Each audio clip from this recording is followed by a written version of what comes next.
بسم اللہ الرحمن الرحیم۔ السلام علیکم ورحمۃ اللہ وبرکاتہ۔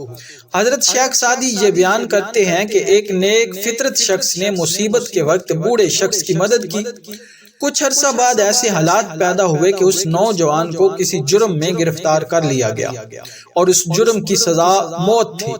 شاہی فوج اس نوجوان کو پکڑ کر بادشاہ کی عدالت میں لے گئی اور بادشاہ نے اس کا جرم جاننے کے بعد ملکی قوانین کے تحت اسے سزائے موت کا حکم سنا دیا۔ مقدمے کا فیصلہ ہونے کے بعد جلاد اس نوجوان کو قتل خانے میں لے گئے اور اس کے قتل کا منظر دیکھنے اس زمانے کے رواج کے مطابق شہر کے ہزاروں لوگ اکٹھے ہو گئے۔ ان لوگوں میں وہ بوڑھا شخص بھی تھا جس کی اس نوجوان نے مصیبت کے وقت مدد کی تھی۔ اس بوڑھے شخص نے جب اپنے محسن کو اس حالت میں دیکھا تو اسے بہت افسوس ہوا۔ وہ سوچنے لگا کہ کون سی ایسی تدبیر لگاؤں کہ میں اپنے محسن کو بچا سکوں۔ بالآخر اس کے ذہن میں ایک ترکیب آئی۔ اس نے شور مچانا شروع کر دیا کہ لوگو، اس ملک کے بادشاہ کا انتقال ہو گیا اور ہمارا ملک یتیم و بے آسرا ہو گیا ہے۔ بوڑھے شخص کی بات سننے کے بعد ہجوم میں کھلبلی مچ گئی اور جلاد بھی اپنی تلواریں پھینکتے ہوئے محل کی جانب بھاگ پڑے۔ اس افراتفری میں اس نوجوان کو وہاں سے بھاگنے کا موقع مل گیا۔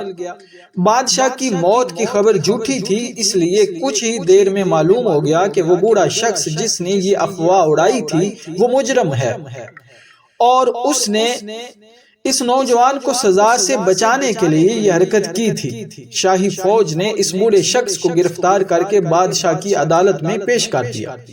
بادشاہ نے اس بوڑھے شخص سے دریافت کیا کہ تو نے یہ حرکت کیوں کی، اور ساری عوام جانتی ہے کہ ہم انصاف کے تقاضے پورے کرتے ہیں، پھر تو نے ہماری موت کی آرزو کیوں کی؟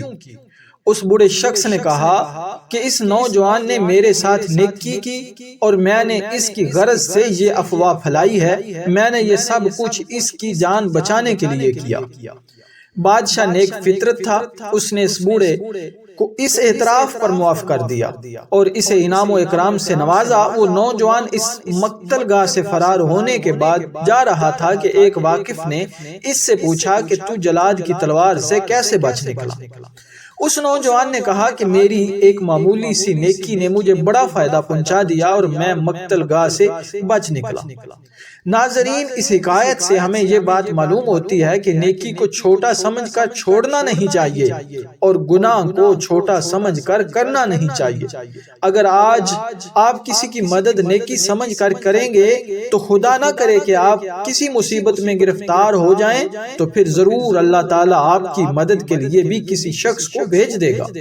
تو اللہ تعالیٰ ہمیں گناہوں سے بچنے اور نیک اعمال کرنے کی توفیق عطا فرمائے۔ ناظرین، میں امید کرتا ہوں کہ یہ ویڈیو آپ کو ضرور پسند آئی ہوگی۔ اگر ہماری یہ ویڈیو آپ کو پسند آئی ہے تو لائک کر دیں، کمنٹ سیکشن میں اپنی رائے کا اظہار فرمائیں اور آخر میں آپ سے گزارش ہے کہ ہمارے چینل کو ضرور سبسکرائب کریں۔ بہت بہت شکریہ۔